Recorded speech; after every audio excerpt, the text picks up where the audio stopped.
ਜਿਹੜੀਆਂ ਬਾਕੀ ਘੱਟ ਗਿਣਤੀਆਂ ਹੁੰਦੀਆਂ ਉਹਨਾਂ ਵਾਸਤੇ ਇੱਦਾਂ ਦੀਆਂ ਸਥਿਤੀਆਂ ਪੈਦਾ ਕੀਤੀਆਂ ਜਾਂਦੀਆਂ। ਉਹਦਾ ਮਤਲਬ ਤਾਂ ਇਹੀ ਹੁੰਦਾ ਵੀ ਇਹਨਾਂ ਨੂੰ ਇੱਥੋਂ ਤੋੜ ਦਿੱਤਾ ਜਾਏ। ਸਿਆਸਤਦਾਨ ਕਹਿ ਰਹੇ ਨਾ, ਜਿੱਦਾਂ ਇਮਰਾਨ ਖਾਨ ਨੇ ਕਿਹਾ ਕਿ ਜੇ ਹਾਲਾਤ ਇਹੀ ਰਹੇ ਤੇ ਪਾਕਿਸਤਾਨ ਦੇ 3 ਟੋਟੇ ਹੋ ਜਾਣੇ ਆ। ਇਹ ਗੱਲ ਪੈਂਟਾਗਨ ਕਈ ਸਾਲਾਂ ਤੋਂ ਕਹਿ ਰਿਹਾ।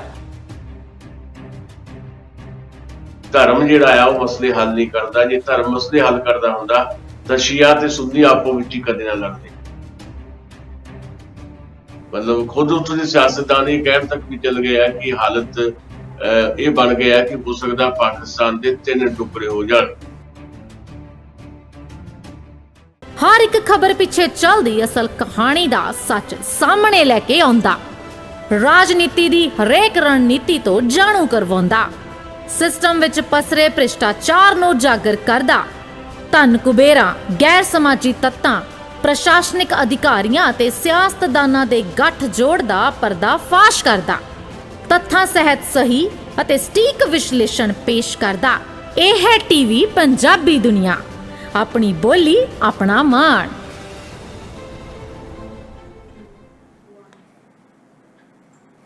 ਤੁਸੀਂ ਵੇਖ ਰਹੇ ਹੋ ਟੀਵੀ ਪੰਜਾਬੀ ਦੁਨੀਆ ਪ੍ਰਾਈਮ ਟਾਈਮ ਸ਼ੋਅ ਲੈ ਕੇ ਅਸੀਂ ਤੁਹਾਡੀ ਸੇਵਾ 'ਚ ਹਾਜ਼ਰ ਹੋ ਗਏ ਜੀ। ਹਰ ਰੋਜ਼ ਦੀ ਤਰ੍ਹਾਂ ਚੰਡੀਗੜ੍ਹ ਸਟੂਡੀਓ ਤੋਂ ਮੇਰੇ ਨਾਲ ਜੁੜ ਗਏ ਸੁਸ਼ੀਲ ਦਸਾਂਝ।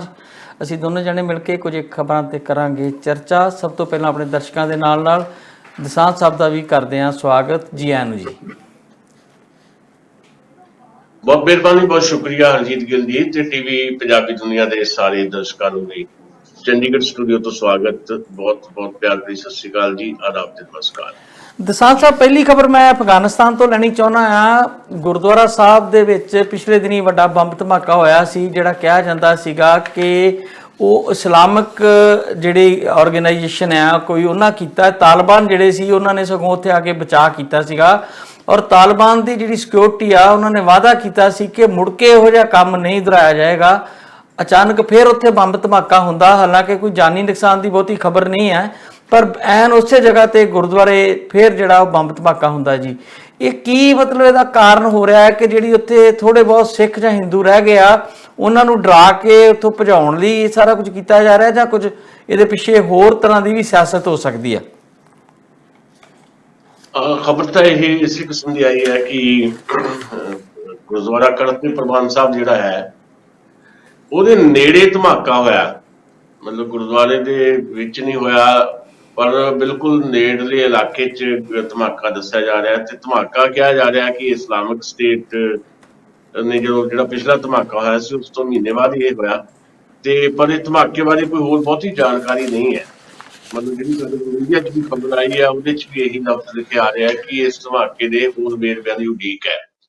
ਦੇਖੋ, ਓਵਰਆਲ ਜਦੋਂ ਆਪਾਂ ਗੱਲ ਕਰਦੇ ਹਾਂ ਤੇ ਮੈਨੂੰ ਇਹ ਲੱਗਦਾ ਕਿ ਜਦੋਂ ਕਿਸੇ ਮੁਲਕ ਦੇ ਵਿੱਚ, ਖਾਸ ਤੌਰ ਦੇ ਉੱਤੇ ਧਰਮ ਆਧਾਰਿਤ ਮੁਲਕ ਦੇ ਵਿੱਚ ਜਿਹੜੀਆਂ ਬਾਕੀ ਘੱਟ ਗਿਣਤੀਆਂ ਹੁੰਦੀਆਂ ਉਹਨਾਂ ਵਾਸਤੇ ਇੱਦਾਂ ਦੀਆਂ ਪਰਿਸਥਿਤੀਆਂ ਪੈਦਾ ਕੀਤੀਆਂ ਜਾਂਦੀਆਂ, ਉਹਦਾ ਮਤਲਬ ਤਾਂ ਇਹੀ ਹੁੰਦਾ ਵੀ ਇਹਨਾਂ ਨੂੰ ਇੱਥੋਂ ਤੋੜ ਦਿੱਤਾ ਜਾਏ। ਸੋ ਕਿਤੇ ਨਾ ਕਿਤੇ ਇੱਕ ਡਰ ਜਿਹੜਾ ਪੈਦਾ ਕਰਕੇ ਜਿਹੜੇ ਬਾਕੀ ਭਾਈਚਾਰੇ ਹੈ ਉਹਨਾਂ ਨੂੰ ਉੱਥੋਂ ਰੁਖਸਤ ਕਰਨ ਦੀ ਜਿਹੜੀ ਕੋਸ਼ਿਸ਼ ਰਹਿੰਦੀ ਹੈ। ਬਾਕੀ ਮੁਲਕਾਂ ਦੇ ਵਿੱਚ ਵੀ ਜਦੋਂ ਅਸੀਂ ਦੇਖਦੇ ਹਾਂ, ਮਤਲਬ ਉਸ ਰੂਪ ਦੇ ਵਿੱਚ ਅਫਗਾਨਿਸਤਾਨ ਦੇ ਮੁਕਾਬਲੇ ਪਾਕਿਸਤਾਨ ਦੀ ਸਥਿਤੀ ਨੂੰ ਜਦੋਂ ਦੇਖਦੇ ਹਾਂ ਤੇ ਮੁਕਾਬਲਤਨ ਬਿਹਤਰ ਸਥਿਤੀ ਹੈ ਪਾਕਿਸਤਾਨ 'ਚ। ਉਹਦੇ ਬਾਵਜੂਦ ਜਿਹੜੀਆਂ ਘੱਟ ਗਿਣਤੀਆਂ ਆ ਉਹ ਆਪਣੇ ਆਪ ਨੂੰ ਅਨਸੇਫ ਫੀਲ ਕਰਦੀਆਂ।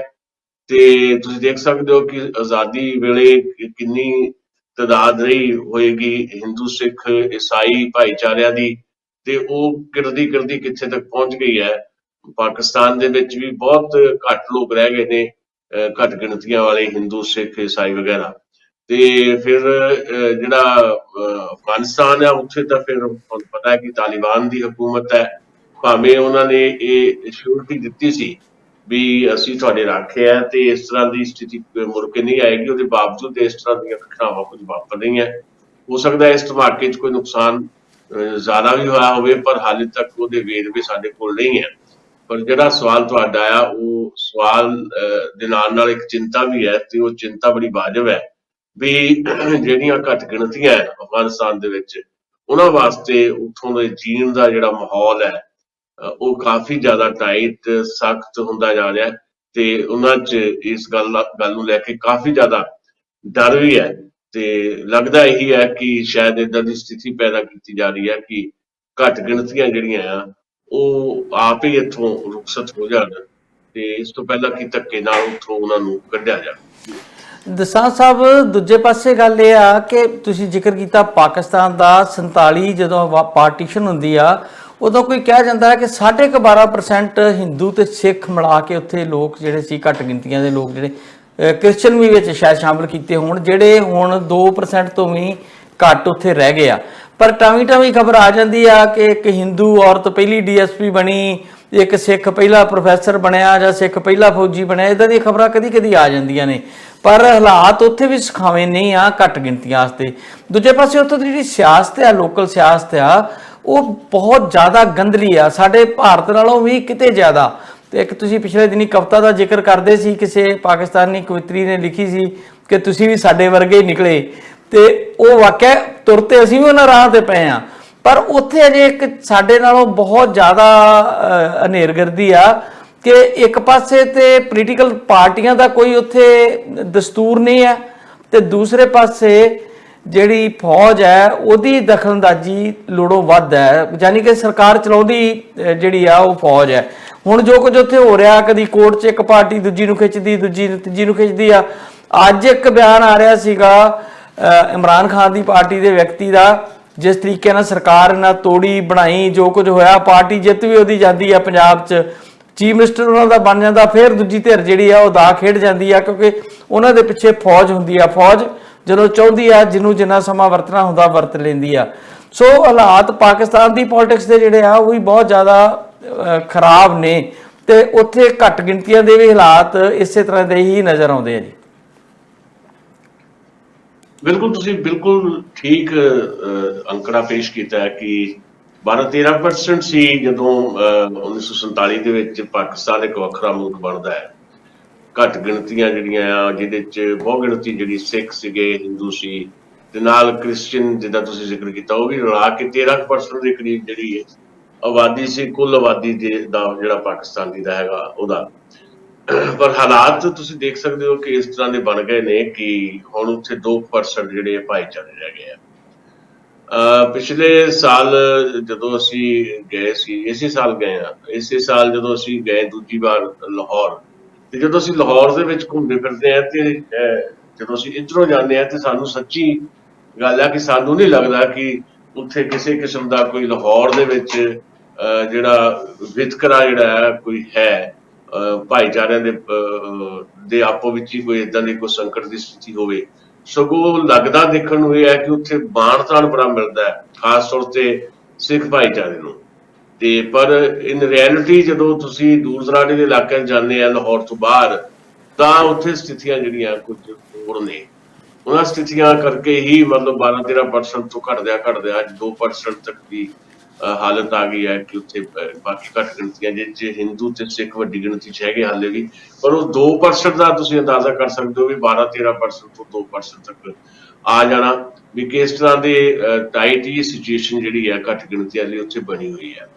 ਤੇ ਫਿਰ ਇਹਦਾ ਮਤਲਬ ਇਹ ਹੈ ਕਿ ਆਉਣ ਵਾਲੇ ਸਮੇਂ ਦੇ ਵਿੱਚ ਜੇ ਥੋੜਾ ਜਿਹਾ ਹੋਰ ਇਸ ਤਰ੍ਹਾਂ ਦਾ ਮਾਹੌਲ ਰਿਹਾ ਤਾਂ ਫਿਰ ਮੁਕੰਮਲ ਰੂਪ ਦੇ ਵਿੱਚ ਉੱਥੇ ਜਿਹੜਾ ਉਹ ਸਿਰਫ ਮੁਸਲਿਮ ਕਮਿਊਨਿਟੀ ਹੀ ਰਹਿ ਜਾਏਗੀ, ਪੂਰੀ ਤਰ੍ਹਾਂ ਇੱਕ ਧਰਮ ਆਧਾਰਿਤ ਜਿਹੜਾ ਰਾਜ ਪਹਿਲਾਂ ਹੀ ਹੈ ਵੈਸੇ ਤਾਂ ਉਹ, ਤੇ ਪਰ ਬਾਕੀ ਘੱਟ ਗਿਣਤੀਆਂ ਜਿਹੜੀਆਂ ਉੱਥੇ ਬਿਲਕੁਲ ਵੀ ਨਹੀਂ ਰਹਿਣਗੀਆਂ।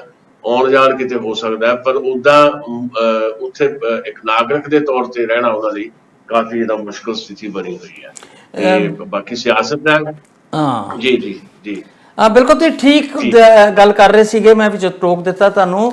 ਤੇ ਇੱਥੇ ਵੀ ਸਾਡੇ ਉਹ ਮਿੱਤਰ ਗੋਰਾ ਸਾਹਿਬ ਨੇ ਟੈਗ TV ਵਾਲੇ, ਉਹ ਕਹਿੰਦੇ ਆ ਕਿ ਤੁਹਾਨੂੰ ਬੜਾ ਚੰਗਾ ਲੱਗਦਾ ਜਦੋਂ ਤੁਸੀਂ ਜਾਂਦੇ ਹੋ, ਤੁਹਾਡੇ ਨਾਲ ਫੋਟੋ ਖਿਚਾਉਂਦੇ, ਸੈਲਫੀਆਂ ਲੈਂਦੇ ਸਰਦਾਰ ਲੋਕ, ਤੁਸੀਂ ਖੁਸ਼ ਹੋ ਜਾਂਦੇ ਹੋ ਆਪਣੀ ਟੈਂਪਰੇਰੀ ਜੀ ਉੱਥੇ ਵਿਜ਼ਿਟ ਤੋਂ ਬਾਅਦ।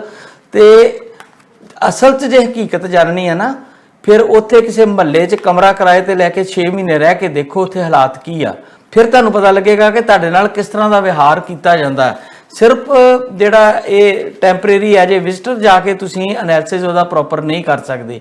ਇੱਕ ਤਾਂ ਇਹ ਗੱਲ ਹੈ, ਤੇ ਦੂਸਰਾ ਮੈਂ ਤੁਹਾਨੂੰ ਉੱਥੋਂ ਦੀ ਰਾਜਨੀਤੀ ਬਾਰੇ ਗੱਲ ਕਰ ਰਿਹਾ ਸੀਗਾ ਕਿ ਉਹ ਰਾਜਨੀਤੀ ਉਹਨਾਂ ਦੀ ਵੀ ਬੜੀ ਗੰਦਲੀ ਆ। ਔਰ ਚਲੋ ਫੌਜ ਦੀ ਦਖਲਅੰਦਾਜ਼ੀ ਤੇ ਹੈ ਹੀ ਹੈ, ਉਹ 'ਚ ਤਾਂ ਕੋਈ ਦੋ ਰਾਵਾਂ ਨਹੀਂ, ਪਰ ਜਿਹੜੇ ਸਿਆਸਤਦਾਨ ਨੇ ਉੱਥੋਂ ਦੇ, ਉਹ ਤੇ ਸਾਡੇ ਤੋਂ ਵੀ ਗਏ ਗੁਜ਼ਰੇ ਲੱਗਦੇ ਆ।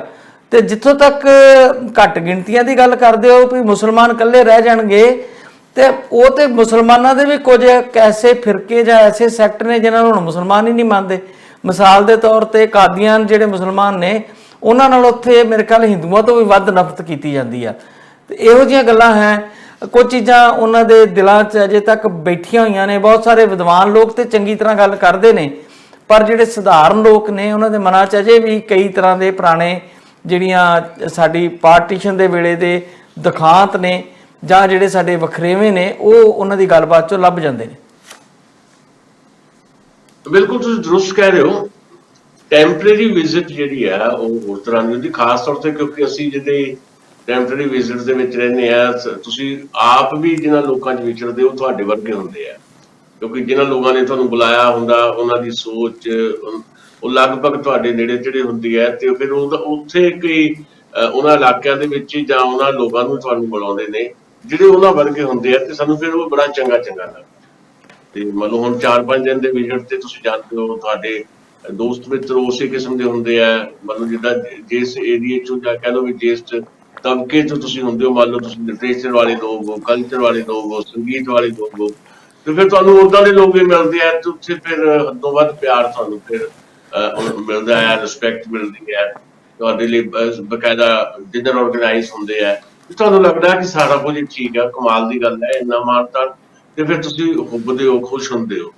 ਤੇ ਗੋਰਾ ਸਾਹਿਬ ਦੀ ਗੱਲ ਦਰੁਸਤ ਹੈ ਕਿ ਜੇ ਤੁਸੀਂ 5-6 ਮਹੀਨੇ ਸਾਲ ਉੱਥੇ ਰਹਿਣਾ ਹੋਵੇ, ਕਿਸੇ ਮੁਹੱਲੇ ਦੇ ਵਿੱਚ ਕਮਰਾ ਲੈ ਕੇ ਰਹਿ ਕੇ ਦੇਖੋ, ਜਾਂ ਕਿਤੇ ਹੋਰ ਦੂਰ ਦਰਾਡੇ ਇਲਾਕੇ 'ਚ ਲਾਹੌਰ ਤੋਂ ਬਾਹਰ ਜਾ ਕੇ ਦੇਖੋ, ਤਾਂ ਫਿਰ ਤੁਹਾਨੂੰ ਜਿਹੜੀ ਆ ਰਿਐਲਿਟੀ ਜਿਹੜੀ ਆ ਪਤਾ ਲੱਗਦੀ ਹੈ। ਤੇ ਇਹਦੇ ਪਿੱਛੇ ਸਿਆਸਤ ਤਾਂ ਹੈ ਹੀ, ਸਿਆਸਤ ਤਾਂ ਜ਼ਿੰਮੇਵਾਰ ਹੈ ਹੀ। ਬਾਕੀ ਸਿਆਸਤ ਕਿਸ ਰੂਪ ਦੇ ਵਿੱਚ ਉੱਥੇ ਜਿਹੜੀ ਆ ਉਹ ਅੱਜ ਸਾਡੇ ਸਾਹਮਣੇ ਆ ਰਹੀ ਹੈ ਕਿ ਖੁਦ ਉੱਥੋਂ ਦੇ ਸਿਆਸਤਦਾਨ ਇੱਥੋਂ ਤੱਕ ਕਹਿਣ ਨੂੰ ਚਲੇ ਗਏ ਨੇ। ਤੁਸੀਂ ਗੱਲ ਕਰਦੇ ਸੀਗੇ ਵੀ ਹਾਂ ਹਿੰਦੂ ਸਿੱਖ ਜਾਂ ਬਾਕੀ ਘੱਟ ਗਿਣਤੀ ਭਾਈਚਾਰੇ ਦੀ ਗੱਲ ਹੋਰ ਹੈ ਵੀ ਮੁਸਲਿਮ ਕਮਿਊਨਿਟੀ ਜਿਹੜੀ ਆ ਉਹ ਵੀ ਉਹਦੇ 'ਚ ਵੀ ਬਹੁਤ ਬੁਰੀ ਤਰ੍ਹਾਂ ਵੰਡ ਹੈ। ਮਤਲਬ ਖੁਦ ਉੱਥੋਂ ਦੇ ਸਿਆਸਤਦਾਨ ਇਹ ਕਹਿਣ ਤੱਕ ਵੀ ਚੱਲ ਗਏ ਆ ਕਿ ਹਾਲਤ ਇਹ ਬਣ ਗਿਆ ਕਿ ਹੋ ਸਕਦਾ ਪਾਕਿਸਤਾਨ ਦੇ 3 ਟੁਕੜੇ ਹੋ ਜਾਣ। ਪਹਿਲੇ ਪਾਕਿਸਤਾਨ ਦੇ 2 ਟੁਕੜੇ ਹੋਏ, ਪਾਕਿਸਤਾਨ ਦੇ ਵਿੱਚੋਂ ਬੰਗਲਾਦੇਸ਼ ਨਿਕਲਿਆ। ਪਹਿਲਾਂ ਤਾਂ ਭਾਰਤ ਤੋਂ ਹੀ ਸਾਰਾ ਕੁਝ ਟੁੱਟਿਆ, ਤੁਹਾਨੂੰ ਇਲਮ ਹੈ ਸਾਨੂੰ ਸਾਰਿਆਂ ਨੂੰ। ਤੇ ਫਿਰ ਉੱਥੇ ਉਹਦੇ 'ਚ ਵੀ ਵੰਡ ਹੋਈ, ਮਤਲਬ ਬੰਗਲਾਦੇਸ਼ ਵਿੱਚੋਂ ਨਿਕਲਦਾ। ਹੁਣ ਜਿਹੜਾ ਪਾਕਿਸਤਾਨ ਬਚਿਆ ਉਹਦੇ ਵੀ 3 ਟੁਕੜੇ ਹੋਣ ਦੀਆਂ ਪੇਸ਼ੀਨ ਗੋਈਆਂ ਜਿਹੜੀਆਂ ਆ ਇਮਰਾਨ ਖਾਨ ਵਰਗੇ ਲੋਕ ਜਿਹੜੇ ਕਰ ਰਹੇ ਆ। ਦੂਜੀ ਗੱਲ ਉੱਥੇ ਬਾਕੀ ਭਾਈਚਾਰਿਆਂ ਨੂੰ ਛੱਡ ਦਈਏ ਤਾਂ ਮੁਸਲਿਮ ਭਾਈਚਾਰੇ ਦੇ ਵਿੱਚ ਵੀ ਬਹੁਤ ਸਾਰੀਆਂ ਵੰਡੀਆਂ ਹੈ। ਸ਼ੀਆ ਸੁੰਨੀ ਦਾ ਵਿਵਾਦ ਤਾਂ ਹੈ ਹੀ, ਬਾਕੀ ਕਾਦੀਆਨ ਦਾ ਤੁਸੀਂ ਜ਼ਿਕਰ ਕੀਤਾ ਹੈ, ਉਹਨਾਂ ਦੇ ਨਾਲ 2ਵੇਂ ਦਰਜੇ ਦਾ ਨਹੀਂ ਸਗੋਂ 3-4 ਦਰਜੇ ਦਾ ਵਿਹਾਰ ਜਿਹੜਾ ਕੀਤਾ ਜਾਂਦਾ ਹੈ। ਮੈਨੂੰ ਯਾਦ ਆਉਂਦਾ ਹੈ ਕਿ ਤੁਹਾਡੇ ਇਲਾਕੇ ਦੇ ਇੱਕ ਨੌਜਵਾਨ ਆਗੂ ਹੋਏ ਆ, ਉਦੋਂ ਮੈਂ ਨੌਜਵਾਨ ਸਭਾ ਦੇ ਵਿੱਚ ਕੰਮ ਕਰਦਾ ਸੀ, ਜਨਵਾਦੀ ਨੌਜਵਾਨ ਸਭਾ ਦੇ ਵਿੱਚ, ਤੇ ਸਾਡੇ ਉਹ ਪ੍ਰੈਜ਼ੀਡੈਂਟ ਹੁੰਦੇ ਸੀ ਪੰਜਾਬ ਦੇ, ਗੁਰਨਾਮ ਸਿੰਘ ਉੱਪਲ, ਜਿਨ੍ਹਾਂ ਨੂੰ ਸ਼ਹੀਦ ਕਰ ਦਿੱਤਾ ਗਿਆ ਸੀ। ਤੇ ਗੁਰਨਾਮ ਸਿੰਘ ਉੱਪਲ ਉਹਨਾਂ ਦਾ ਇੱਕ ਵਾਰੀ ਮੈਂ ਭਾਸ਼ਣ ਸੁਣਿਆ ਸੀ, ਅਸੀਂ ਛੋਟੇ ਹੁੰਦੇ ਸੀ। ਉਹ ਕਿਉਂਕਿ ਥੋੜੀ ਜਦੋਂ ਭਾਸ਼ਣ 'ਚ ਤੁਸੀਂ ਕੁਝ ਗੱਲਾਂ ਸੁਣਦੇ ਹੋ ਤੇ ਤੁਹਾਨੂੰ ਗੱਲਾਂ ਮਨ ਨੂੰ ਲੱਗ ਜਾਂਦੀਆਂ।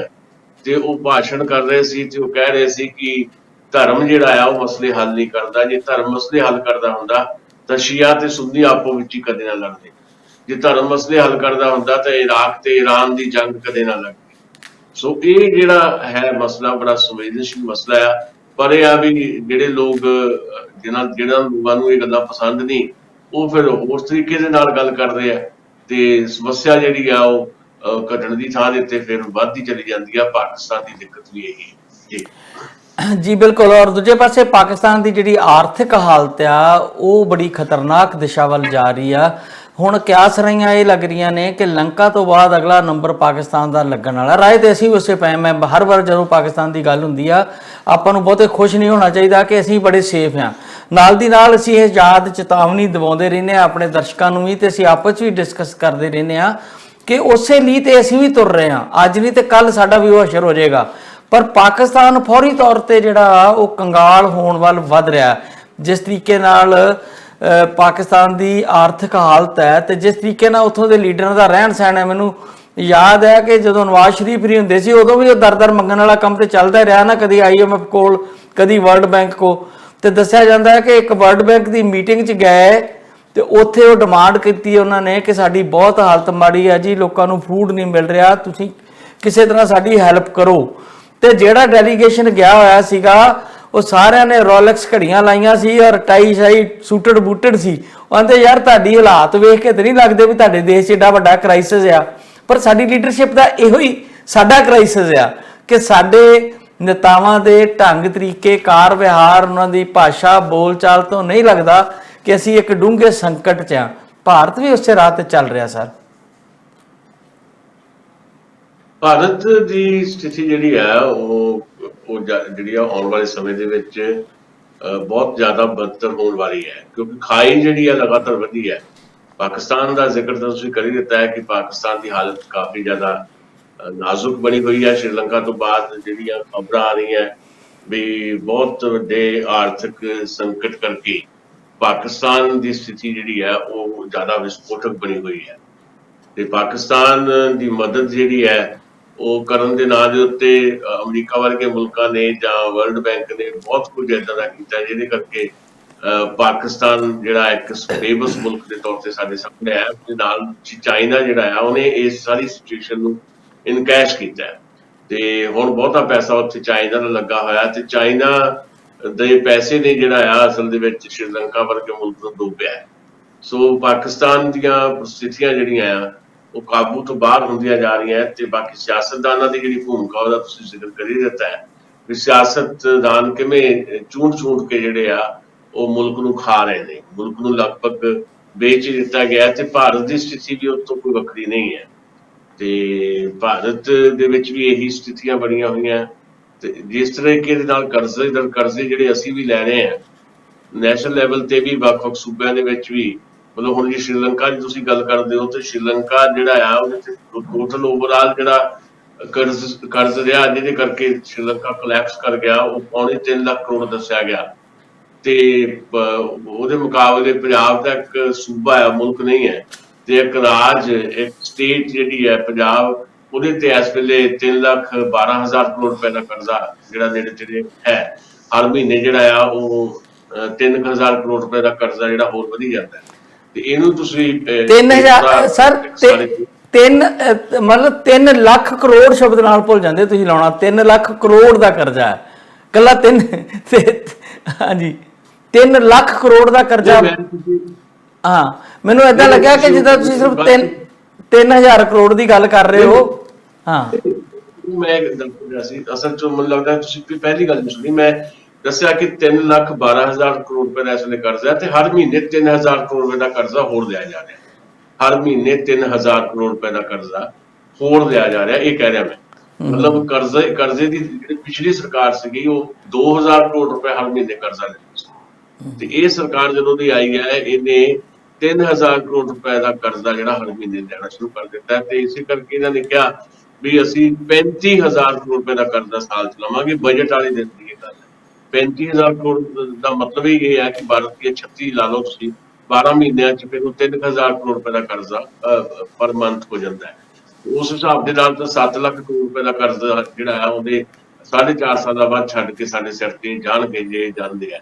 ਜੇ ਰਹਿਣਗੇ ਤਾਂ ਫਿਰ ਉਹ ਲਗਾਤਾਰ ਇਸ ਹਿਸਾਬ ਦੇ ਨਾਲ ਕਰਜ਼ਾ ਇੱਥੇ ਵਧੂਗਾ। ਸਰਕਾਰ ਜਿਹੜੀ ਮਰਜ਼ੀ ਆ ਜਾਏ ਤੇ ਇਸੇ ਹਿਸਾਬ ਦੇ ਨਾਲ ਬਾਕੀ ਸੂਬੇ ਤੇ ਨੈਸ਼ਨਲ ਲੈਵਲ ਦੇ ਉੱਤੇ ਸਾਡੀ ਸਰਕਾਰ ਜਿਹੜੀ ਹੈ ਜਿਹੜੇ ਪਹਿਲੇ ਕਰਜ਼ੇ ਆ ਉਹਨਾਂ ਦਾ ਵਿਆਜ ਦੇਣ ਵਾਸਤੇ ਹੋਰ ਕਰਜ਼ੇ ਲੈ ਰਹੀ ਹੈ। ਫਿਰ ਜਿਨ੍ਹਾਂ ਨੇ ਕਰਜ਼ਾ ਦਿੱਤਾ ਹੁੰਦਾ, ਮੈਂ ਅੱਗੇ ਵੀ ਇਹ ਗੱਲ ਕਹਿੰਦਾ ਹੁੰਦਾ, ਉਹ ਕਰਜ਼ਾ ਕੋਈ ਸ਼ੌਕ ਨਾਲ ਨਹੀਂ ਦਿੰਦੇ, ਉਹਨਾਂ ਨੇ ਕੋਈ ਨਾ ਕੋਈ ਉਹਨਾਂ ਦੇ ਇੰਟਰਸਟ ਕੋਈ ਨਾ ਕੋਈ ਪੂਰੇ ਇੰਟਰਸਟ ਹੁੰਦੇ ਆ ਤੇ ਉਹਨਾਂ ਦੀ ਉਹ ਬਾਜ ਅੱਖ ਜਿਹੜੀ ਹੈ ਤੁਹਾਡੀ ਜ਼ਰਕੇਜ਼ ਜ਼ਮੀਨ ਤੇ ਹੈ। ਸੋ ਬਿੰਗੇ ਦੇ ਢੰਗ ਦੇ ਨਾਲ ਉਹ ਸਾਰੇ ਖਜ਼ਾਨੇ ਤੁਹਾਡੇ ਕੁਦਰਤੀ ਖਜ਼ਾਨੇ ਜਿਹੜੇ ਆ ਉਹ ਲੁੱਟਣ ਦੀ ਜਿਹੜੀ ਪੂਰੀ ਖੇਡ ਉਹ ਰਚੀ ਜਾ ਰਹੀ ਹੈ ਤੇ ਇਸ ਲਈ ਜ਼ਿੰਮੇਵਾਰ ਕੌਣ ਹੈ? ਸਿਆਸਤਦਾਨ ਨਹੀਂ ਹੈ ਜਿਹਨਾਂ ਦਾ ਆਪਣਾ ਜੀਵਨ ਸ਼ਹਾਨਾ ਹੈ ਤੇ ਉਹ ਫਿਰ ਕਰਜ਼ੇ ਲੈਂਦੇ ਆ ਗਰੀਬ ਲੋਕਾਂ ਦੇ ਨਾਂ ਦੇ ਉੱਤੇ ਵੀ ਦੇਖੋ ਜੀ ਸਾਡੇ ਤਾਂ ਰੋਟੀ ਦੀ ਬੜੀ ਪ੍ਰੋਬਲਮ ਹੈ, ਅਨਾਜ ਦਾ ਸੰਕਟ ਪੈਦਾ ਹੋ ਗਿਆ ਤੇ ਲੋਕਾਂ ਦੀਆਂ ਮੁਸ਼ਕਲਾਂ ਬਹੁਤ ਵੱਧ ਗਈਆਂ, ਸਾਡੇ ਹੱਥ ਖੜੇ ਆ ਤੇ ਕਰਜ਼ਾ ਦਿਓ। ਤੇ ਜਦੋਂ ਕਰਜ਼ਾ ਮੰਗਣ ਗਏ ਹੁੰਦੇ ਆ ਤੇ ਫਿਰ ਸੂਟ ਜਿਹੜੇ ਆ ਉਹ ਵੀ ਪਾਏ ਹੁੰਦੇ ਆ ਜਿਹੜੇ ਸਾਡੇ ਭਾਰਤ ਦੇ ਪ੍ਰਧਾਨ ਮੰਤਰੀ ਦੇ ਸੂਟ ਦਾ ਚਰਚਾ ਹੋਇਆ ਸੀ, 10 ਲੱਖ ਦਾ ਸੂਟ ਹੁੰਦਾ ਤੇ ਇਹ ਸਥਿਤੀਆਂ ਹਨ। ਇਹਨਾਂ ਪ੍ਰਸਥਿਤੀਆਂ ਦੇ ਚੱਲਦਿਆਂ ਭਾਰਤ ਵੀ ਬਹੁਤੀ ਦੇਰ ਤੱਕ ਸਰਵਾਈਵ ਤਾਂ ਕਰ ਨਹੀਂ ਪਾਏਗਾ। ਭਾਰਤ ਦਾ ਸੰਕਟ ਵੀ ਵੱਡਾ ਮੁਲਕ ਹੈ ਤੇ ਜੇ ਭਾਰਤ ਵਰਗੇ ਮੁਲਕ ਦਾ ਹਾਲ ਉਹ ਹੁੰਦਾ ਜੋ ਪਿੱਛੇ ਸਾਡੇ ਸ਼੍ਰੀਲੰਕਾ ਦਾ ਹੋਇਆ ਜਾਂ ਬਾਕੀ ਮੁਲਕਾਂ ਦਾ ਹੋਣ ਜਾ ਰਿਹਾ ਹੈ ਤਾਂ ਫਿਰ ਸਾਡੇ ਤੋਂ ਤਾਂ ਸਥਿਤੀਆਂ ਸਾਂਭੀਆਂ ਨਹੀਂ ਜਾਣਗੀਆਂ, ਕਿਉਂਕਿ ਬਹੁਤ ਵੱਡਾ ਮੁਲਕ ਹੈ, 140 ਕਰੋੜ ਦੀ ਜਨਤਾ ਹੈ। ਅਗਲੇ ਸਾਲ ਅਸੀਂ ਸ਼ਾਇਦ ਆਬਾਦੀ ਦੇ ਮਾਮਲੇ ਦੇ ਵਿੱਚ ਚੀਨ ਨੂੰ ਵੀ ਜਿਹੜਾ ਆ ਉਹ ਪਿੱਛੇ ਛੱਡ ਜਾਣਾ। ਦਸਾਂਝ ਸਾਹਿਬ, ਦੋ ਗੱਲਾਂ ਅਸੀਂ ਪੈਰਲਲ ਕਰੀ ਜਾ ਰਹੇ ਹਾਂ, ਇੱਕ ਸਟੇਟ ਦੀ ਵੀ ਤੇ ਇੱਕ ਅਸੀਂ ਨਾਲ ਇੰਟਰਨੈਸ਼ਨਲ ਹਾਲਾਤ ਨੂੰ ਵੀ ਦੇਖ ਰਹੇ ਹਾਂ। ਜਿੱਥੋਂ ਕੁਝ ਜਿੱਦਾਂ ਸਿਆਸਤਦਾਨ ਕਹਿ ਰਹੇ ਨਾ, ਜਿੱਦਾਂ ਇਮਰਾਨ ਖਾਨ ਨੇ ਕਿਹਾ ਕਿ ਜੇ ਹਾਲਾਤ ਇਹੀ ਰਹੇ ਤੇ ਪਾਕਿਸਤਾਨ ਦੇ 3 ਟੋਟੇ ਹੋ ਜਾਣੇ ਆ, ਇਹ ਗੱਲ ਪੈਂਟਾਗਨ ਕਈ ਸਾਲਾਂ ਤੋਂ ਕਹਿ ਰਿਹਾ। ਉਹਦੇ ਹਾਲਾਤ ਬਦਲ ਗਏ ਹੋਣਗੇ ਕਿ ਹੁਣ ਆਰਥਿਕ ਵਜ੍ਹਾ ਬਣ ਗਈ ਹੋਊਗੀ, ਪਹਿਲਾਂ ਸਿਆਸੀ ਕਾਰਨ ਸੀਗੇ। ਤੇ ਉੱਥੋਂ ਦੇ ਲੀਡਰਸ਼ਿਪ ਜਦੋਂ ਪਾਕਿਸਤਾਨ ਟੁੱਟਣ ਦੀ ਗੱਲ ਆਉਂਦੀ ਸੀ, ਉਹਦੇ ਵਿੱਚ ਰਾਹ ਦਾ ਹੱਥ ਹੋਣ ਦੀ ਗੱਲ ਕਰਦੇ ਸੀ। ਬਲੋਚਿਸਤਾਨ 'ਚ ਰਾਹ ਦਾ ਬੜਾ ਵੱਡਾ ਹੱਥ ਹੈ, ਜਿੱਦਾਂ ਸਾਡੇ ਲੋਕ ISI ਦੀ ਗੱਲ ਕਰੀ ਜਾਂਦੇ ਆ। ਤੇ ਹੁਣ ਤੇ ਕੁਝ ਲੋਕ ਸੱਜਣ ਇਹ ਵੀ ਮੰਨਣ ਲੱਗ ਪਏ ਆ, ਜਿਹੜੇ ਰਾਜਨੀਤੀ ਸਮਝਦੇ ਆ, ਕਿ ਕਸ਼ਮੀਰ ਦੇ ਮਸਲੇ ਦਾ ਸਥਾਈ ਹੱਲ ਬੜੀ ਜਲਦੀ ਹੋਣ ਵਾਲਾ ਹੈ, ਕਿਉਂਕਿ ਸਾਰੇ ਦਾ ਸਾਰਾ ਕਸ਼ਮੀਰ ਪਾਕਿਸਤਾਨ ਨੇ ਚਾਈਨਾ ਨੂੰ ਗਿਫਟ ਕਰ ਦੇਣਾ ਅੱਜ ਨਹੀਂ ਤੇ ਕੱਲ, ਜਿਹੜੇ ਹਾਲਾਤ ਬਣੇ ਹੋਏ ਆ। ਤੇ ਫਿਰ ਉਹ ਟੰਟਾ ਹੀ ਮੁੱਕ ਜੂਗਾ, ਨਾ ਭਾਰਤ ਪਾਕਿਸਤਾਨ ਨਾਲ ਲੜੂਗਾ ਤੇ ਨਾ ਪਾਕਿਸਤਾਨ ਭਾਰਤ ਦੇ ਉੱਤੇ ਆਪਣੇ ਜਸੂਸ ਘੱਲੂਗਾ ਜਾਂ ਟੈਰਰਿਸਟ ਘੱਲੂਗਾ। ਯਾਨੀ ਕਿ ਹਾਲਾਤ ਇੱਦਾਂ ਦੇ ਬਣ ਰਹੇ ਆ ਕਿ ਕਸ਼ਮੀਰ ਵਾਲਾ ਮੁੱਦਾ ਸਦੀਵੀ ਤੌਰ ਤੇ ਖਤਮ ਸ਼ਾਇਦ ਹੋ ਜੇ। ਇਹਦੀਆਂ ਵੀ ਕਿਆ ਸਰਾਈਆਂ ਹੋ ਰਹੀਆਂ ਸਰ? ਦੇਖੋ, ਕਿਆ ਸਰਾਈਆਂ ਹੋ ਸਕਦੀਆਂ, ਪੂਰਾ ਕਸ਼ਮੀਰ ਗਿਫਟ ਦੇਣ ਦਾ ਮਾਮਲਾ ਪਾਕਿਸਤਾਨ ਦਾ, ਤੇ ਉਹ ਮਕਬੂਜ਼ਾ ਕਸ਼ਮੀਰ ਹੀ ਦੇ ਸਕਦਾ ਨਾ। ਉਹ ਭਾਰਤੀ ਪਾਸੇ ਵਾਲੇ ਕਸ਼ਮੀਰ ਉਹੀ ਮਕਬੂਜ਼ਾ ਕਸ਼ਮੀਰ ਹੀ, ਲੜਾਈ ਝਗੜਾ ਤੇ ਉਹਦਾ ਹੀ ਹੈ ਨਾ। ਅਸੀਂ ਕਹਿੰਦੇ ਉਹ ਸਾਡਾ ਆ, ਉਹ ਕਹਿੰਦੇ ਇਹ ਵੀ ਸਾਡਾ ਆ। ਤੇ ਜੇ ਉਹ ਚਾਈਨਾ ਦੇ ਕੋਲ ਚੱਲ ਜਾਂਦਾ ਤੇ ਨਾ ਸਾਡੀ ਇਹ ਨਹੀਂ ਹਸੀਅਤ ਹੈ ਕਿ ਅਸੀਂ ਚਾਈਨਾ ਨਾਲ ਲੜ ਕੇ ਖੋਹ ਲੈਣਾ, ਤੇ ਨਾ ਹੀ ਮੁੜ ਕੇ ਪਾਕਿਸਤਾਨ ਕੋਲੋਂ ਵਾਪਸ ਆਏਗਾ, ਤੇ ਸਥਾਈ ਹੱਲ ਹੋ ਗਿਆ ਨਾ ਫਿਰ ਉਹਦਾ। ਪਰ ਇਹ ਵੀ ਜਿਹੜਾ ਸਾਡੇ ਵਾਲਾ ਕਸ਼ਮੀਰ ਹੈ, ਉਹਦੀ ਸਥਿਤੀ ਵੀ ਤਾਂ ਜਿਹੜੀ ਬਦਤਰ ਹੋਈ ਜਾ ਰਹੀ ਹੈ ਲਗਾਤਾਰ।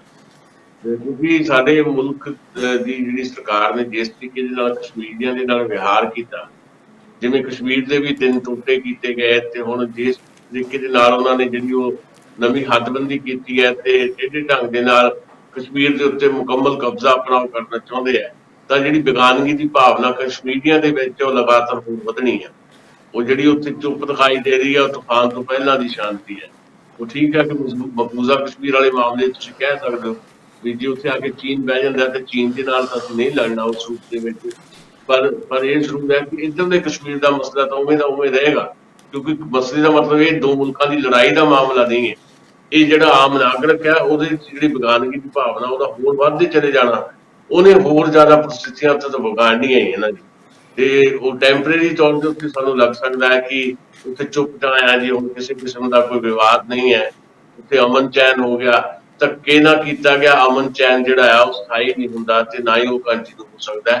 ਸੋ ਸਾਡੇ ਵਾਲੇ ਪਾਸੇ ਦਾ ਕਸ਼ਮੀਰ ਜਿਹੜਾ ਆ, ਉੱਥੇ ਹਮੇਸ਼ਾ ਜਿਹੜੀ ਹੈ ਸਥਿਤੀ ਏਦਾਂ ਦੀ ਬਣੀ ਰਹੇਗੀ ਜਿੰਨੀ ਦੇਰ ਤੱਕ ਸ਼ੁੱਧ ਕਿਸਮ ਦੀ ਜਿਹੜੀ ਆਨੈਸਟੀ ਵਾਲੀ ਜਿਹੜੀ ਪੋਲਿਟਿਕਸ ਜਿਹੜੀ ਆ ਉਹ ਨਹੀਂ ਕੀਤੀ ਜਾਂਦੀ। ਬਿਲਕੁਲ, ਤੇ ਉਹਦੀ ਕੋਈ ਉਮੀਦ ਸਾਨੂੰ ਦੂਰ ਦੂਰ ਤੱਕ ਨਜ਼ਰ ਨਹੀਂ ਆਉਂਦੀ, ਜਿਹੜੀ ਸ਼ੁੱਧ ਤੇ ਓਨੈਸਟ ਰਾਜਨੀਤੀ ਦੀ ਆਪਾਂ ਗੱਲ ਕਰ ਰਹੇ ਹਾਂ। ਆਈਡੀਅਲ ਗੱਲ ਹੀ ਆ, ਇਸ ਤਰ੍ਹਾਂ ਦੀ ਕੋਈ ਕ੍ਰਿਸ਼ਮਾ ਵਾਪਰਦਾ ਨਹੀਂ ਲੱਗਦਾ ਸਾਨੂੰ ਕਿਤੇ ਨੇੜੇ ਭਵਿੱਖ ਵਿੱਚ। ਚਲੋ ਅਗਲੀ ਖਬਰ ਵੱਲ ਵੱਧਦੇ ਹਾਂ। ਪੰਜਾਬ ਦੇ ਸਿਆਸੀ ਹਾਲਾਤਾਂ ਦੀ ਚਰਚਾ ਵੀ ਬੜੇ ਜ਼ੋਰਾਂ ਤੇ ਆ।